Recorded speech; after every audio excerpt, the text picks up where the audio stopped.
Le couple, la famille, c'est le plan de Dieu, c'est vraiment quelque chose que Dieu veut protéger, que Dieu veut bénir, que Dieu veut garder. Alors ce matin, on va voir un thème qui est le projet de Dieu pour le couple. C'est bien ça qui a été annoncé?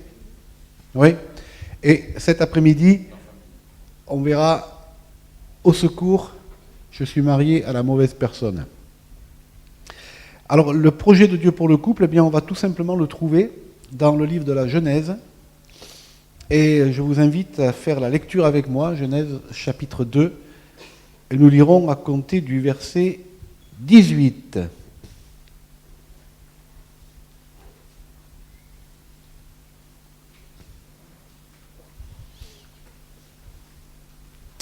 L'Éternel Dieu dit, « Il n'est pas bon que l'homme soit seul, je lui ferai une aide qui sera son vis-à-vis. » L'Éternel Dieu forma du sol tous les animaux des champs et tous les oiseaux du ciel. Il les fait venir vers l'homme pour voir comment il les appellerait, afin que tout être vivant porte le nom que l'homme lui aurait donné.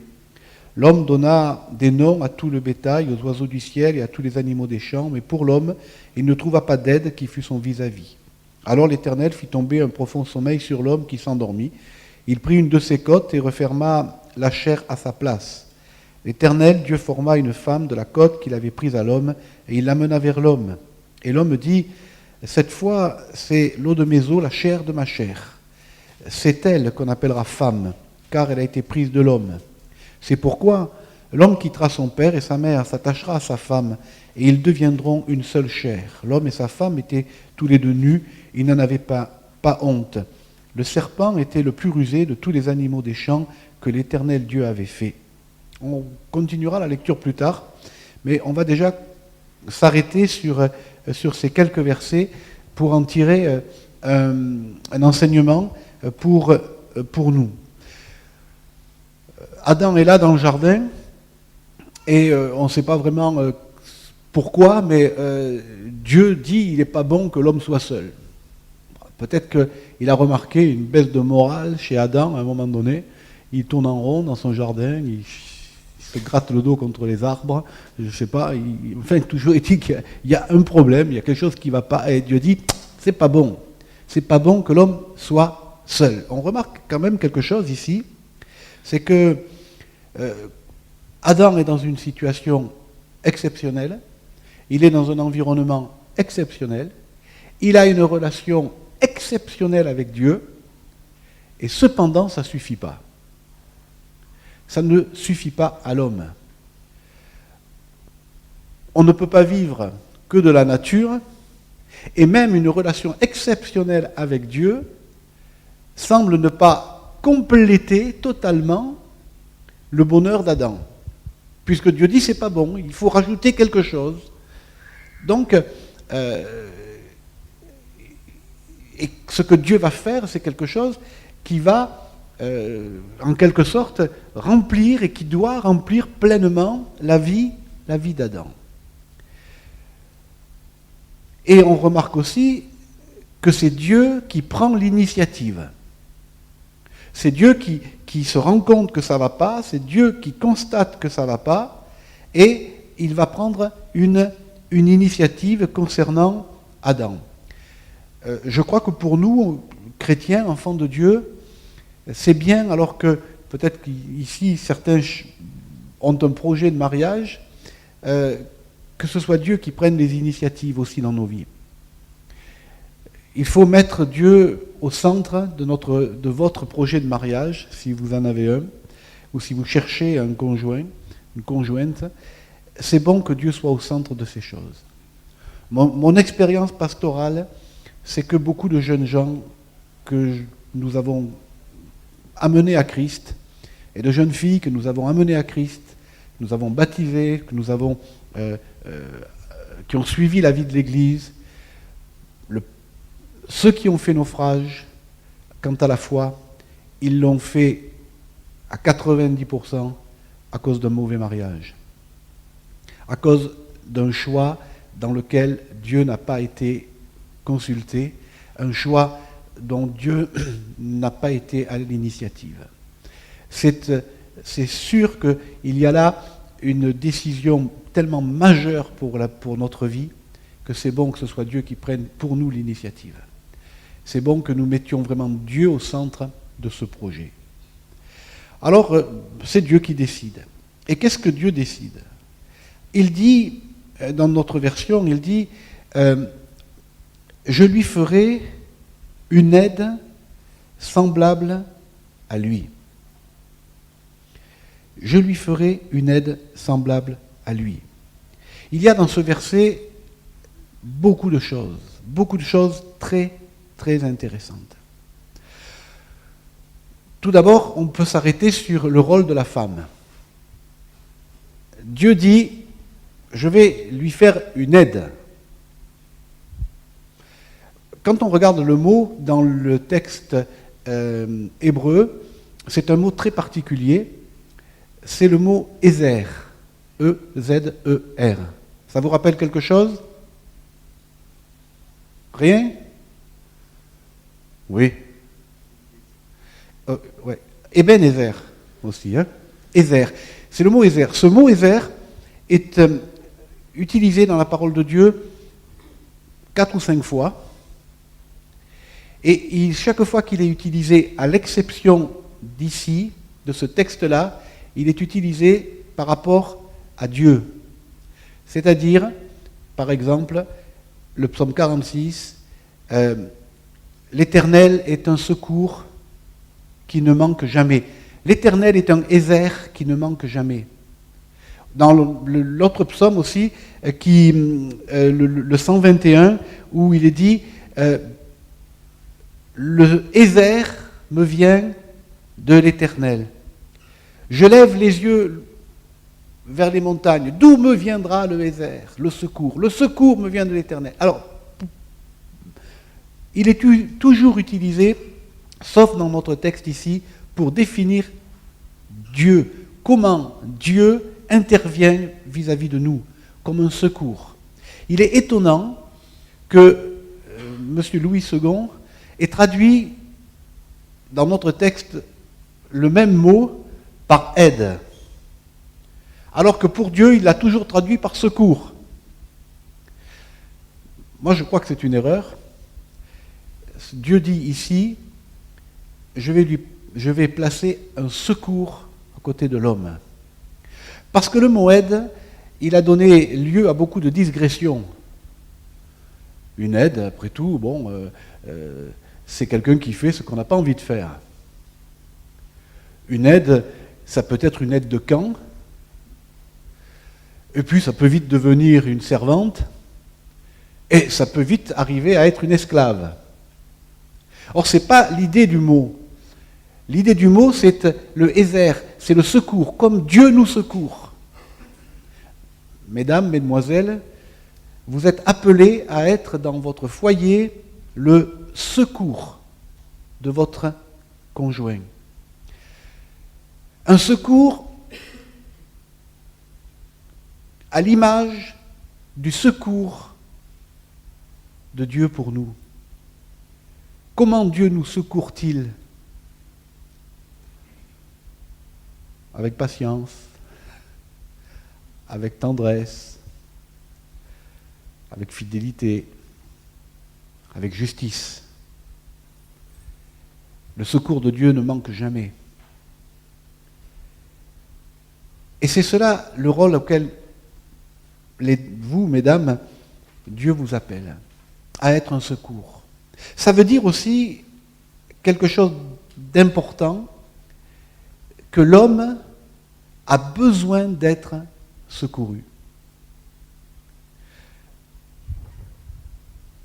Pourtant, nous, les hommes, on est forts, on est costauds, on ne pleure pas.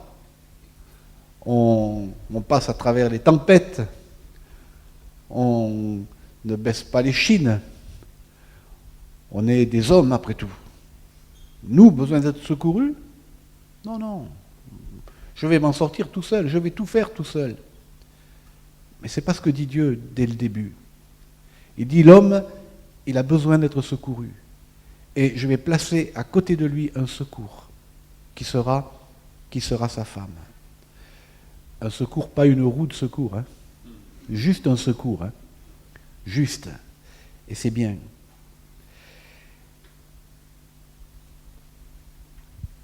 Il ne faut pas perdre de vue, mesdames, ce mot. Parce que trop souvent, dans le couple, nous entrons dans toutes sortes d'oppositions et de conflits. Et on perd l'idée qu'on doit être ce secours. On se protège, et ce n'est pas le but. Le but, c'est que vous soyez le secours auprès de celui que Dieu a placé à côté de vous. Ici, dans ce verset, il y a encore quelque chose d'extraordinaire. Dieu dit un secours semblable à lui. Son alter ego, son autre moi. Ce texte qui date de milliers d'années proclame déjà ce que aujourd'hui, au XXIe siècle, nous n'avons toujours pas réussi à établir clairement, l'égalité de l'homme et de la femme. C'est semblable à lui, c'est l'alter ego, c'est l'autre moi. Dieu proclame ici, des siècles et des siècles en arrière de nous, que l'homme et la femme sont sur un pied d'égalité. Donc on a une femme différente d'un homme qui est appelée à être son secours, mais qui cependant sont tous les deux égaux. Et là, il y a peut-être quelque chose qui peut surprendre notre intelligence. Égal, mais différent. Égal, mais différent.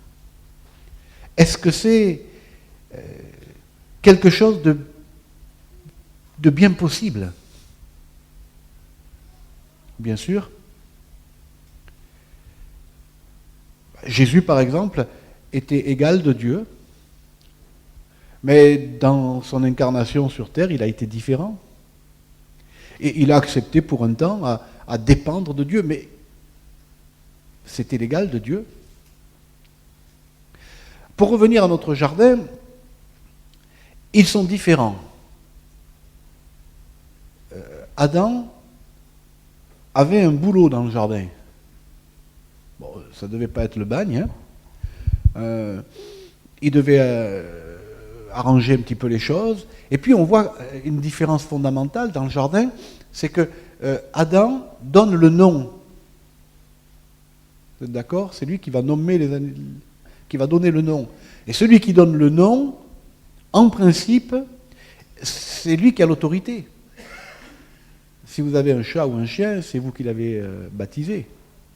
Non? Pas ici? Ouais. C'est vous qui avez donné le nom, c'est vous qui avez autorité sûre. Alors vous allez me dire, mais alors si c'est Adam qui donne le nom, c'est lui qui est en responsabilité, c'est lui le chef. C'est lui le chef. Puisque c'est lui qui exerce cette prépondérance. Le chef.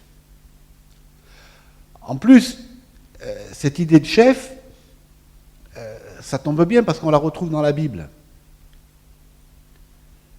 Mais restez toujours avec l'idée qu'il est question d'être dans l'égalité. Éphésiens nous parle de cette idée de chef. Femmes, soyez soumises à vos maris, comme au Seigneur. Car le mari est le chef de la femme, comme Christ est le chef de l'Église, qui est son corps dont il est le sauveur. Car le mari est le chef de la femme, comme Christ est le chef de l'Église. Là aussi, il faut aller faire un petit peu il faut fouiller un petit peu les mots.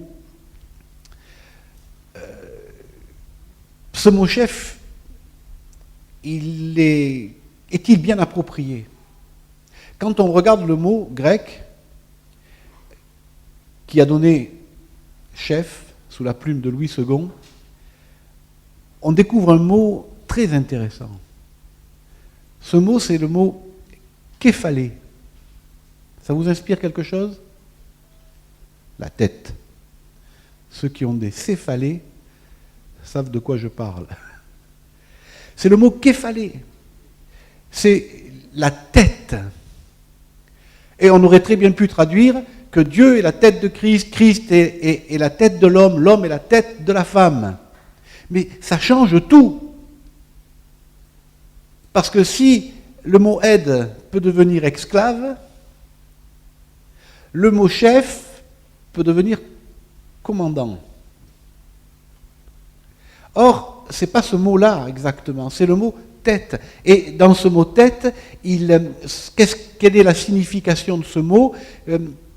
Qu'est-ce qu'il veut dire étymologiquement? C'est l'idée que c'est de la tête qui se produit quelque chose. C'est la tête qui pourvoit. C'est de la tête que coule quelque chose. Quoi? La source. C'est de la tête que vient la source. La source dans le couple, la source de paix, la source de sécurité, la source de tendresse pour son épouse.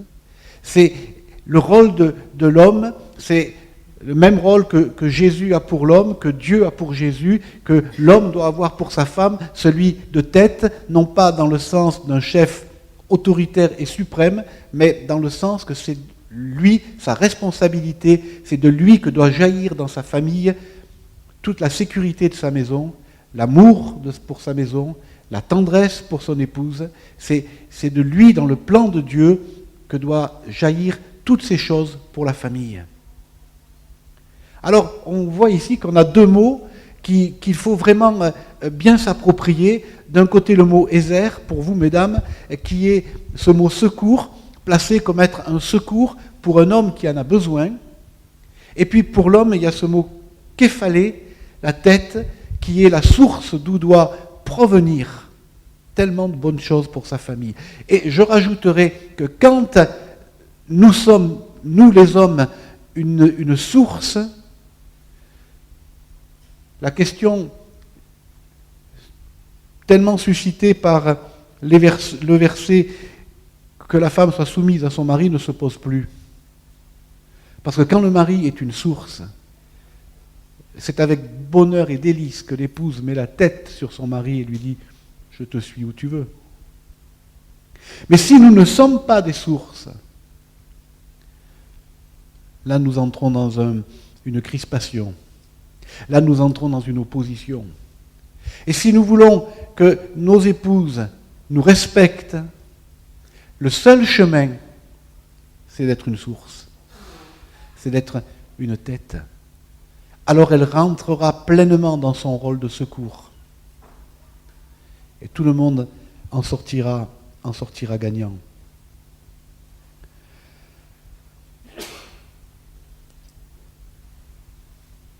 Et il y a un autre verset ici qui est bien sûr très intéressant. C'est ce verset qui nous dit « C'est pourquoi l'homme quittera son père et sa mère, s'attachera à sa femme, les deux deviendront une seule chair. » Ce qui est... on est sûr que ce verset est pour nous, hein, parce qu'il est dit à Adam et Ève qui n'avaient pas grand-chose à quitter, en fait. Les seules créatures qui n'avaient pas de père et de mère à quitter, c'était eux, et Dieu leur dit à eux, donc forcément c'était pour nous. Hein. C'est sûr que dans la situation d'Adam et Ève, il y a déjà pas mal de problèmes qui sont éliminés d'entrée, il n'y a pas les belles familles. Il va y en avoir d'autres, évidemment, problèmes. Mais trois petites choses rapidement sur ce verset. C'est un triptyque, ce verset, pour un mariage réussi, en fait. La première chose, c'est quitter. Bien quitter pour bien s'attacher. C'est quelque chose de fondamental. Dans le mariage, alors que nous décidons de nous unir, nous créons notre propre cellule familiale. Et cela veut dire que c'est notre cellule, c'est notre bulle, c'est notre intimité. Et je dois bien quitter. C'est pourquoi l'homme quittera son père et sa mère. Il y a l'idée d'une séparation, l'idée de la création de quelque chose de différent à côté. Alors évidemment, ça ne veut pas dire qu'on doit plus parler à personne, rompre les ponts avec toute la famille et tout ça. Mais cela veut dire que nous avons créé notre cellule familiale et elle ne peut pas dépendre de ceux qui étaient avant. Elle dépend que du couple qui est là. Aujourd'hui, on a, de tout temps sûrement, mais il y a beaucoup de gens qui veulent entrer dans le mariage, qui veulent fonder un foyer, mais qui ne veulent pas quitter. Alors les célibataires, ils ne veulent pas quitter leur vie de célibataire. Donc ils veulent bien se marier, mais en restant célibataires, en passant des soirées à jouer à la PlayStation ou je ne sais plus à quoi, à recevoir les copains, à s'amuser, à faire les soirées Y, tout ce que vous voulez. Voilà, ils veulent pas quitter, ils veulent rester célibataires, libres comme l'air, entrer, sortir comme ils veulent, ne pas avoir de responsabilité. Voilà, bon, mais c'est pas ça. Hein. Ils ne veulent pas quitter, ils veulent bien toujours dépendre de papa et maman, de ceci, de cela. Ils ne veulent pas quitter leur mode de vie. Et bien sûr que quand ils prennent une épouse, alors ça va faire des étincelles parce que l'épouse, elle n'a pas du tout imaginé ça. Pour l'homme, le mariage, c'est souvent un aboutissement. Allez, hop, hop, hop, ça c'est fait. Tandis que pour la femme, c'est un véritable commencement. Où elle a plein de projets, elle a plein d'idées. Les attentes sont tout à fait différentes. Il faut bien quitter. Il faut savoir que, alors que nous fondons notre foyer, nous fondons notre famille, il y a des choses qu'il va falloir abandonner. La vie d'avant, elle ne sera plus possible. Maintenant, elle doit être consacrée à cette nouvelle maison. Et quand vous avez des enfants, c'est encore d'autres choses. La vie change encore. S'attacher, quitter pour bien s'attacher. L'idée de ce terme ici, c'est l'idée de deux feuilles qui ont été collées. Vous savez, moi je faisais beaucoup de pâté quand j'étais gamin sur mes feuilles. Alors je collais les feuilles des cahiers entre elles. Hein. Ça vous est arrivé ça hein? Alors on les collait bien comme ça. Et puis alors des fois on voulait essayer de décoller et une feuille se déchirait sur l'autre. C'est ça, c'est l'idée du mot s'attacher. On finit par se fondre et on ne peut plus les séparer sans qu'il y ait une déchirure. C'est quelque chose de tellement important. Et cela vient après le fait d'avoir quitté. Il y a un phénomène de temps dans ce verset. On quitte. Puis on va s'attacher. Bien sûr, on s'aime avant. Mais on passe du fait de s'aimer, où il faudrait définir exactement ce que c'est que s'aimer, à s'attacher. Se lier ensemble. Et c'est un terme magnifique. Peut-être pour arriver à cette qualité d'amour, on a eu peut-être le coup de foudre, on a l'amour-passion, mais si ces amours-là sont intéressants à vivre, ils sont souvent vite déçus. Pour arriver à l'amour mature, dont nous parle 1 Corinthiens 13. C'est l'amour magnifique. C'est l'amour qui permet de tout surmonter. C'est l'amour qui permet de tout pardonner. C'est l'amour qui ne soupçonne pas le mal. Finalement, c'est de cet amour-là dont on a besoin dans nos familles, dont on a besoin dans notre couple. Et ça commence par le fait de bien quitter. Maintenant, je me consacre à toi. Et alors, on va s'attacher. Il y a un phénomène de temps où on va se lier ensemble. Pour devenir inséparables, sans qu'il y ait une déchirure. Et le troisième point dans ce verset, c'est alors ils vont devenir une seule chair, ils vont devenir un.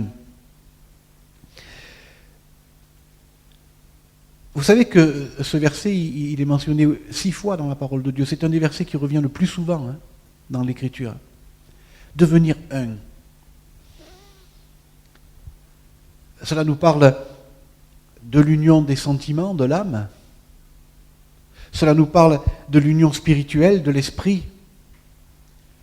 Et cela nous parle de l'union physique, de la sexualité. On devient un. Mais vous notez que cela vient en dernier. D'abord, on a pris ses responsabilités, on a pris ses engagements, on a quitté. Et puis, on s'attache, on se lie de plus en plus, et il y a un devenir qui prend forme, on fusionne, on devient un. Encore, beaucoup de jeunes se trompent, beaucoup de couples, des jeunes et des moins jeunes, on ne va pas tout mettre sur le dos des jeunes, se trompent. Ils rentrent dans la relation par ce qui est la finalité, la sexualité. Alors, on se rencontre, et puis, si ce n'est pas au premier rendez-vous, c'est au deuxième rendez-vous, on couche ensemble, et puis on se revoit quelque temps, puis ça ne marche pas, et pof, on se quitte. On y laisse toujours des plumes, on y laisse toujours des sentiments, on y laisse toujours une partie de soi. On est rentré par la mauvaise porte. Pour nous, chrétiens, nous qui voulons marcher avec Dieu et aller sur le chemin que Dieu a tracé pour nous, voilà le bon ordre. On est capable de s'engager. L'engagement, quitter, ici on peut aller encore un petit peu plus loin, cela représentait la cérémonie du mariage qui durait à peu près 8 jours et où publiquement le jeune homme disait, voilà, je prends cette femme comme épouse. Et à partir de ce moment-là, c'était quelque chose qui était arrêté, qui était su de toute la communauté et ils fondaient leur propre maison. On s'engage, on quitte. Alors on va s'attacher et on va devenir un. Et ça, c'est le chemin qui plaît à Dieu. C'est le chemin pour commencer une relation qui va être bénie. Si vous entrez dans la relation par la porte de la sexualité, vous entrez pas par le bon bout. Et souvent, c'est pas une réussite. Parce que la sexualité ne trouve son plein épanouissement que si on a été capable de s'engager et que si on est capable de s'aimer. Et que si on s'aime. Donc, nous avons là le projet de Dieu, on va le résumer, qui est un homme, une femme, différents mais égaux. D'ailleurs, quand Adam va voir Ève, il voit Ève, il ne va pas lui dire on va faire la vaisselle, hein. Et il lui dit, voilà celle qui est eau de mes os, chair de ma chair. Je me reconnais en elle. C'est l'alter ego, c'est l'autre moi. Et vous savez qu'on se construit dans le regard de l'autre aussi. Hein.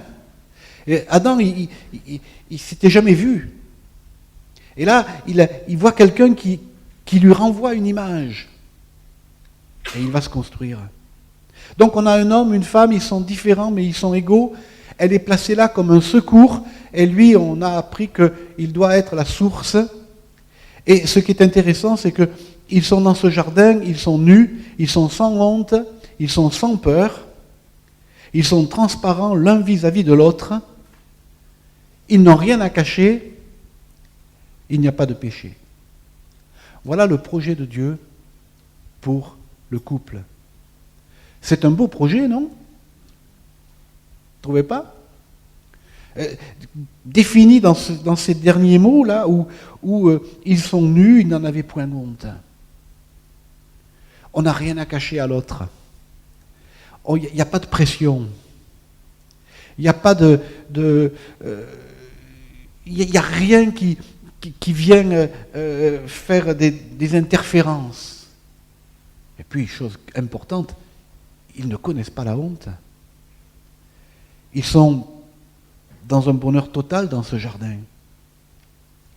C'est ce que Dieu veut pour la famille, c'est ce que Dieu veut pour notre couple. Cependant, il va se passer quelque chose de redoutable. Le serpent va arriver dans ce jardin, et vous connaissez l'histoire, ils vont pécher, désobéir à Dieu, et être chassés du jardin. Et en même temps, la conséquence, bien sûr, du fait qu'ils soient chassés du jardin, la conséquence, c'est que ce projet de Dieu, pour ce couple idéal, ce projet de Dieu va être brisé par le péché. À la chute, il y a des conséquences. Au péché, il y a des conséquences. Et ces conséquences, nous les vivons tous aujourd'hui. La première conséquence que nous voyons ici, c'est qu'ils ont peur, qu'ils ont honte et qu'ils se cachent. Ce sont les premiers sentiments négatifs que l'humanité va éprouver. La peur et la honte. Fini la transparence. On se dissimule. Ils sont partis se cacher, ils se sont vite construits des vêtements en prenant des feuilles de figuier. Et les feuilles de figuier, si vous ne prenez pas le bon côté, ça pique. Hein. C'est vraiment pas très agréable pour se faire un costume. Hein. Il y avait vraiment pour eux le besoin de se cacher, le besoin de se dissimuler. Alors qu'avant, ça n'y était pas. Mais le péché étant entré dans leur vie, voilà, ils se cachent. Et ils éprouvent de la peur et ils éprouvent de la honte. Ces sentiments-là sont les sentiments qui vont guider la vie de tous les hommes et de toutes les femmes depuis ça. C'est par ces sentiments-là que nous, et c'est à cause de ces deux émotions-là que nous agissons et nous réagissons souvent. C'est par la peur et par la honte que la religion tient les hommes. Ah mais toi, dans un groupe, si on veut tenir un groupe, on va le tenir par la peur et par la honte. Ah mais toi, t'es pas aussi bien que les autres. Toi. Moi, je suis pas un chrétien aussi élevé, aussi haut. J'ai un peu honte. Oh, et puis, si je fais ça, qu'est-ce que va me dire le pasteur? Qu'est-ce que va me dire Dieu? Une tuile va me tomber sur la tête. Beaucoup de mécanismes se jouent par la peur et par la honte. L'Église a tenu les gens par ces deux sentiments-là, par ces deux émotions-là. Christ est venu pour briser ça. Hein. On n'est pas ici à cause de la peur ou à cause de la honte. Si c'est votre cas, ce n'est pas la bonne base. On est ici à cause de l'amour de Dieu. Amen. Qui nous aime inconditionnellement. Alors il se cache, il se dissimule. Et depuis lors, on est toujours dans nos cachettes. On est tous ici, derrière nos feuilles de figuier. On se cache à soi-même la vérité, vivant souvent dans le déni sur ce que l'on est. On se cache vis-à-vis de l'autre. On a promis de toujours tout se dire, mais rapidement, on cultive notre jardin secret. On cultive les endroits où on ne veut surtout pas que l'autre vienne mettre son nez.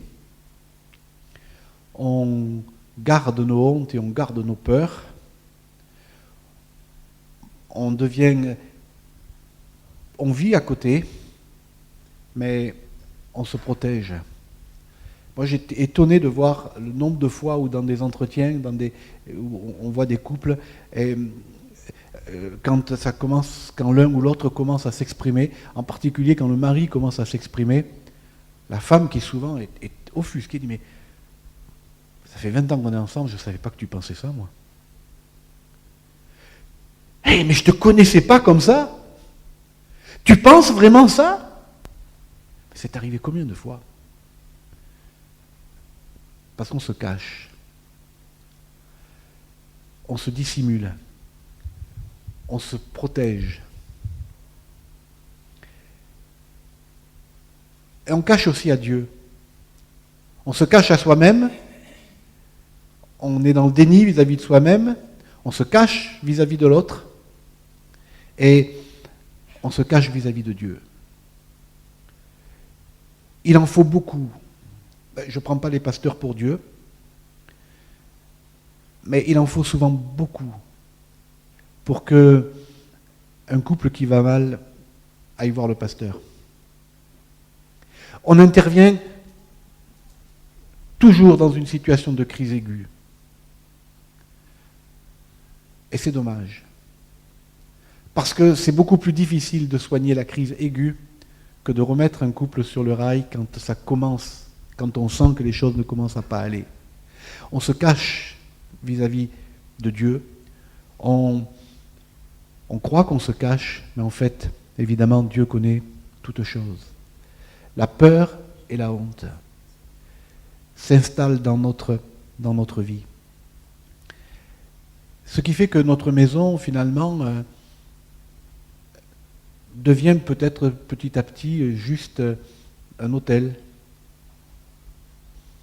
On entre, on sort, on mange, on y laisse le linge, on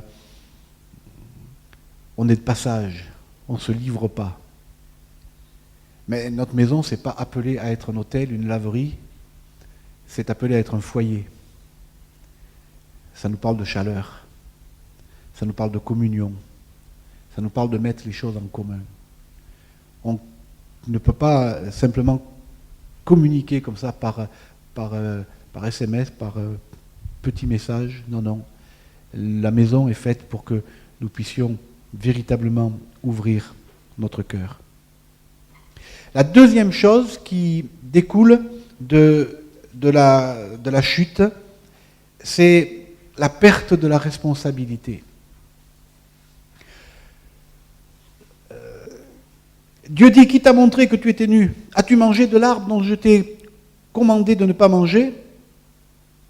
Et l'homme dit, et là, tenez-vous bien, Adam, en une phrase, va réussir à faire tomber la faute sur Dieu et sur la femme.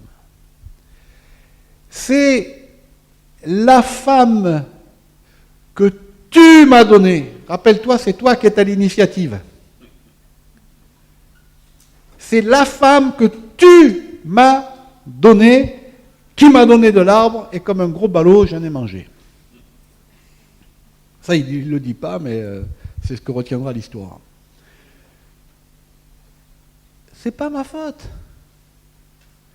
Regarde, c'est la femme là que tu... Et puis rappelle-toi, c'est toi qui a dit que c'était pas bon, ceci, cela, qu'il fallait quelqu'un d'autre.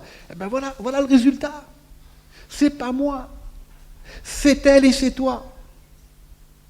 Vous savez, je crois que le plus dur, souvent, dans le foyer, quand on traverse un moment difficile, c'est d'être capable de se mettre soi-même en question.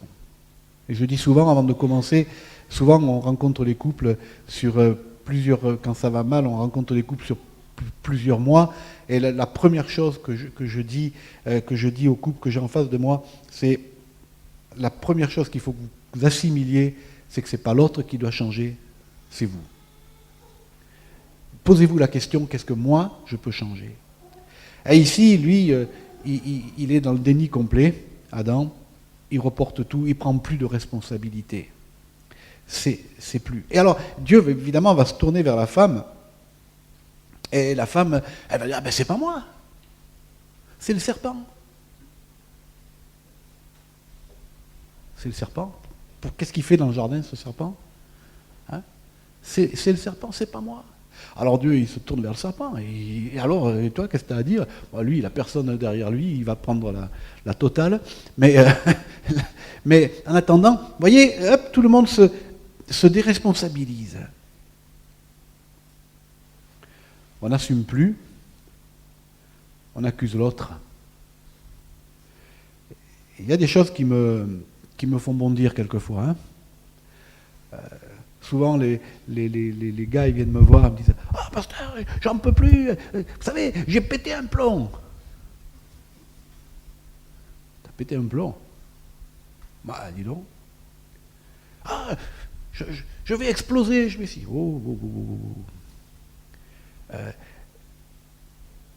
On est des hommes ou on n'est pas des hommes? C'est facile de péter un plomb, hein. On va tout en l'air. Mais c'est pas comme ça qu'on construit, c'est pas comme ça qu'on bâtit. Hein. C'est pas une excuse de péter un plomb. C'est pas une excuse de tout envoyer en l'air. C'est nul. Parce que ça règle rien. Et qu'en tant que chrétien, on n'est pas appelé à péter des plombs. Hein. On est appelé à se tenir devant le Seigneur, à se remettre en question et à essayer de changer les choses. Alors, va arriver une troisième chose. Et c'est quelque chose de terrible. Le verset 16 du chapitre 3 nous dit, à la femme, il dit, je rendrai très, très grande tes souffrances et ta grossesse. En travail, tu enfanteras des enfants et ton désir sera tourné vers ton mari et lui dominera sur toi. Ici, il y a un mot terrible qui arrive. Et rappelez-vous que ce mot, c'est la conséquence du péché. Lui dominera sur toi. La transparence, l'égalité est transformée par le péché en domination. Le péché a brisé le projet de Dieu et maintenant, il y a un rapport de domination. Et j'espère que ça changera et que ça change dans le monde et qu'en tous les cas, dans les milieux chrétiens, on fasse tout pour que ça change, on y verra. Mais on le verra, mais souvent on entre dans le mariage avec une idée peut-être inconsciente. On rentre dans la relation avec inconsciemment peut-être l'idée de savoir qui va être le chef. Qui va dominer sur l'autre. Et il y a quelques décennies en arrière, les mamans donnaient souvent comme conseil à leurs filles, par exemple, attention, hein, ne te laisse pas manger la laine sur le dos. Hein. Et puis aux gars, il faut qu'on sache qui c'est qui porte le pantalon. Hein. Tout ça, ça note de quoi? Ça note à savoir qui va commander, qui va diriger, qui va dominer.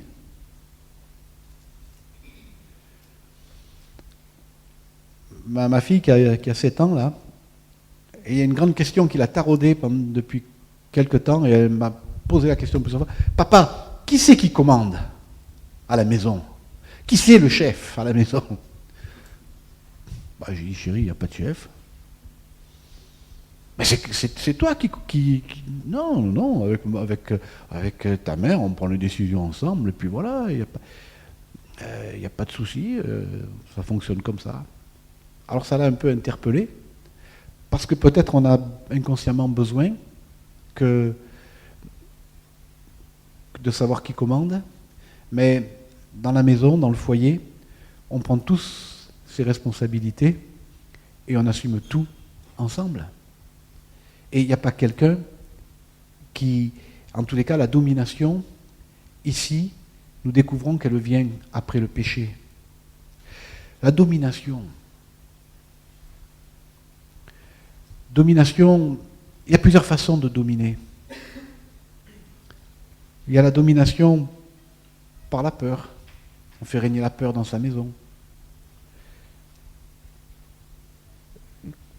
Bien des épouses sont terrorisées. Parce que le mari peut exploser. La domination verbale. On crie, on hurle, on casse des choses, on insulte, on menace.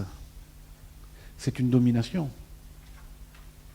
On cherche à rabaisser l'autre. La colère. La colère, c'est quelque chose de terrible dans une maison. Il y a beaucoup d'hommes coléreux et il y a aussi beaucoup de femmes coléreuses. La colère, ça détruit.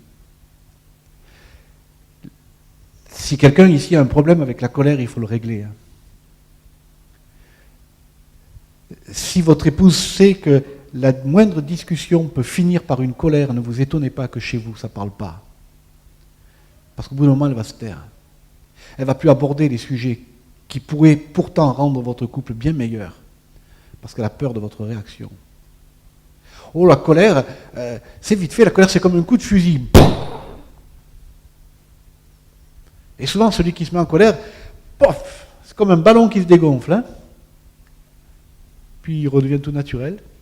Sauf que il y a des trous dans le plafond. Et ça reste et ça demeure. Et les gens qui sont dans votre entourage, c'est quelque chose de très douloureux. C'est une espèce de domination. Tu ne peux pas dominer dans ta maison et tu ne peux pas dominer par la colère. Tu ne peux pas dominer en faisant régner la peur. Il y a quelquefois la domination financière. C'est moi qui paye, alors c'est moi qui en fait. C'est moi qui ramène l'argent. Alors, voilà. Bien des hommes sont déstabilisés quand leurs épouses travaillent et que, par aventure, elles gagnent plus qu'eux. Oh là! Alors là, on ne sait plus qui est le chef. Ennuyeux. Mais comme on l'a dit, il n'y a pas de chef. Il n'y a qu'une source. Il n'y a qu'un secours. Il y a la domination par la sexualité. C'est un moyen de faire plier l'autre. Combien de fois j'ai entendu des dames me dire oh ben moi, c'est fini, hein, ceinture, hein, tant qu'il ne fait pas ce que je veux.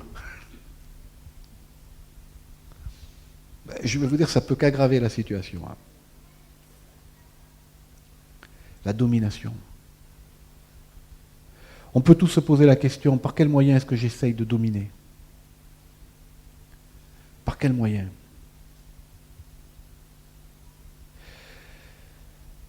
Quatrièmement, le péché a entraîné quelque chose de fondamental dans la condition de l'homme. On l'a dit, Adam était dans le jardin, placé dans un environnement idéal. Le boulot qu'il avait, ce n'était pas un boulot rémunérateur. Ce qui faisait sa valeur à Adam, ce n'était pas son job. C'était sa communion et sa relation avec Dieu. C'est ça qui faisait la valeur d'Adam. Après le péché, les choses changent. Après la chute, tout est changé. Et on voit que Dieu dit, tu vas gagner ton pain à la sueur de ton front. Ce que tu vas gagner, tu vas le transpirer. Et par extension, ce que tu posséderas te positionnera dans le monde. Avant, il était dans l'être. Maintenant, il est dans le avoir. Et c'est pas rare d'entendre les hommes dire ah ben oui, ouais, j'ai ma maison, elle est là-bas, ça c'est ma voiture, vous voyez, ah ben mon chien, ma femme, c'est à moi, je possède.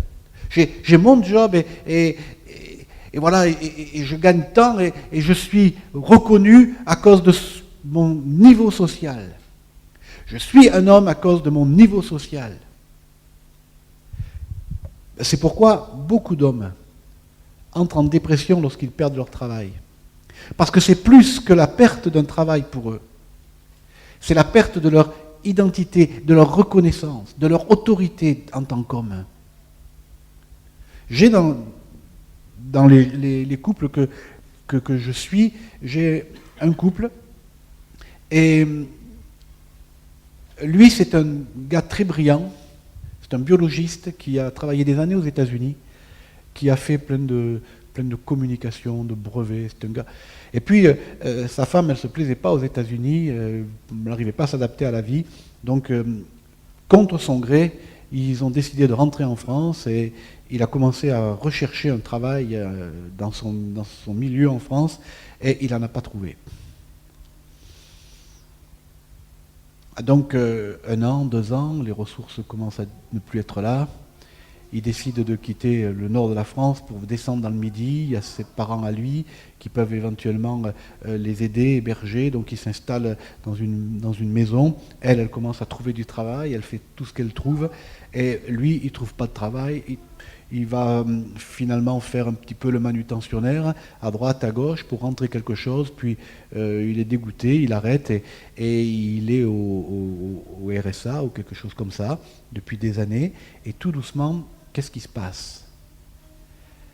Cet homme finit par être un étranger dans sa maison. Ils ont 3 enfants. La situation était qu'il se couche à 2-3 heures du matin dans une chambre à part. Et ça, c'est tout. Il passe sa nuit à jouer à des jeux vidéo. Je vous parle d'un gars qui a 45, presque la cinquantaine, hein, passe sa vie à jouer à des jeux vidéo. Et quand la famille est en train de manger, lui, il rentre, il se prend un plateau, il repart dans sa chambre. Il ne parle pratiquement plus jamais avec sa femme, sinon c'est toujours des agressions. Il ne s'occupe pas des enfants. Leur petite fille, quand elle a su qu'elle était enceinte, donc durant cette période, lui voulait à tout prix qu'elle avorte, et ils sont venus me voir et j'ai expliqué les choses, et la femme a refusé d'avorter, et aujourd'hui ils ont une magnifique petite fille, sauf qu'en 5 ans, il ne lui a jamais adressé la parole. Et la petite en est venue à dessiner des cœurs, et un cœur noir, et quand sa mère lui dit « mais c'est quoi ce cœur ?» Elle dit « c'est le cœur de papa ». La situation en était là. Alors, qu'est-ce qu'a décidé la dame ? Eh bien, elle a décidé que ça ne pouvait pas durer comme ça. Les enfants étaient en souffrance, elle était en souffrance. Alors, elle a dit, eh bien, moi, je m'en vais. Un week-end, elle a fait les valises. En 1 semaine, elle a trouvé un appartement. Elle est partie avec les enfants. Elle s'est installée dans l'appartement. Et là, lui, il s'est retrouvé là. Et il a fait un travail sur lui. Et aujourd'hui, je peux vous dire qu'il est revenu dans la maison, que c'est un homme différent, qui aime, qui parle, qui s'occupe de ses enfants, qui entoure sa femme, dont la femme dit « je ne le reconnais pas », c'est extraordinaire. Le fait qu'elle s'en aille, ça a mis un gros coup de pied dans la fourmilière, c'est sûr. Mais surtout, j'ai beaucoup parlé avec lui, et permis de réaliser, en partant de là, que ce qui fait sa valeur, ce n'est pas le salaire qu'il ramène en tant que biologiste. Que sans travail, il peut être un bon père. Sans travail, il peut être un bon mari. Sans travail, il peut être un bon monsieur qui va rendre heureux les autres. Mais cette période de chômage avait complètement détruit son identité. Il s'était réfugié là encore dans la honte. Et il se cachait de tout le monde. Et aujourd'hui, il est sorti de là et on prie pour qu'il trouve un travail. Et il est revenu, mais ça a duré 10 ans cette affaire. C'est quelque chose de terrible. Le péché, la conséquence de ce qui s'est passé dans ce jardin est terrible encore aujourd'hui, parce que notre valeur, nous pensons, messieurs, que notre valeur, c'est en fonction de ce que nous rapportons, de notre niveau social. Mais c'est pas vrai. C'est pas vrai. Ce qui fait la valeur d'un homme, c'est sa relation avec Dieu. La Bible dit que ce qui fait le charme d'un homme, c'est ça. Messieurs, vous devriez connaître ce verset par cœur. Ce qui fait le charme d'un homme, c'est sa bonté. Amen ? Ce qui fait le charme d'un homme, c'est sa bonté. On voit que la chute a transformé radicalement le projet de Dieu, a brisé ce que Dieu avait voulu. Transparence, pas de peur, on ne se dissimule pas, on ne se cache pas derrière nos murs, on n'est pas dans l'exigence, on est transparent.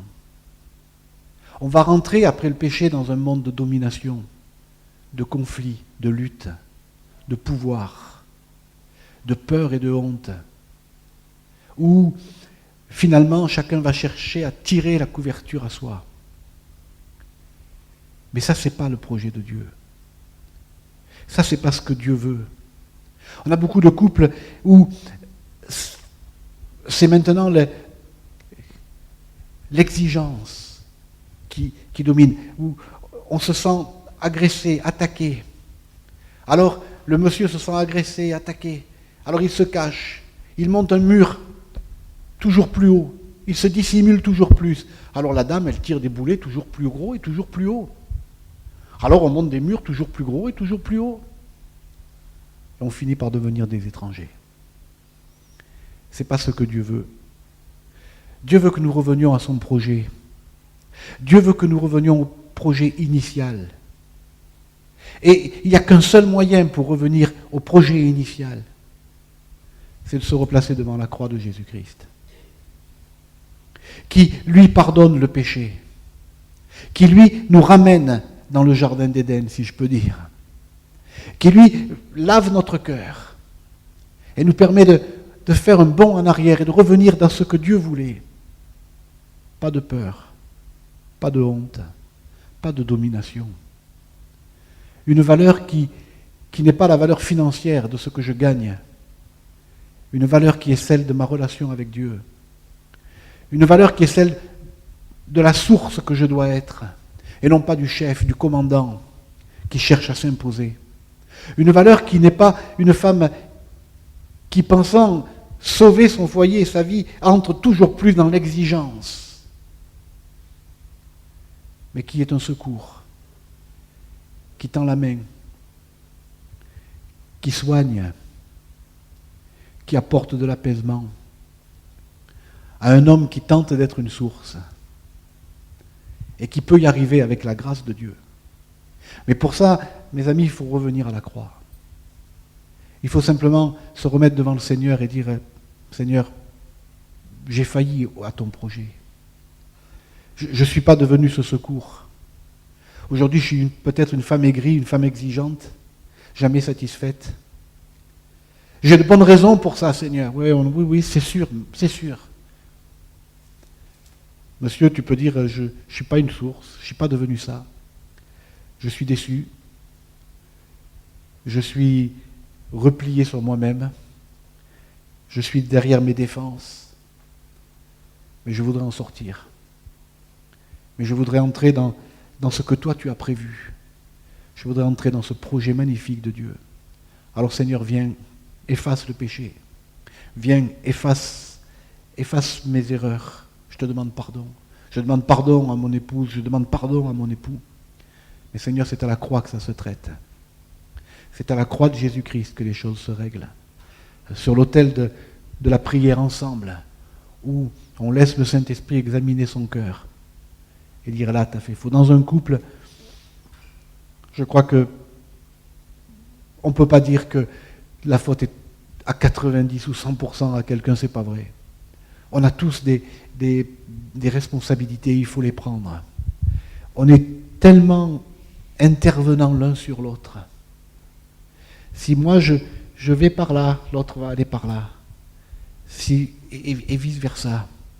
On interagit l'un sur l'autre. La première chose, c'est se dire que Seigneur, moi je vais changer. Et si moi je change, alors l'autre va changer aussi. Et on va aller vers ce projet que toi tu as voulu, Seigneur, que toi tu as désiré pour chacun de nous. C'est à la croix qu'il faut venir. C'est Jésus qui règle ces choses. C'est lui qui pardonne le péché, si nous le reconnaissons. C'est lui qui pardonne les erreurs, si nous les acceptons. Lui et lui seul, en fonction du fait que notre cœur s'ouvre ou qu'il ne s'ouvre pas, pour voir le projet de Dieu s'accomplir dans notre vie. Repentance, pardon, voilà des mots importants pour la famille. Le pardon. Me pardonner, pardonner l'autre et venir à Dieu. Amen.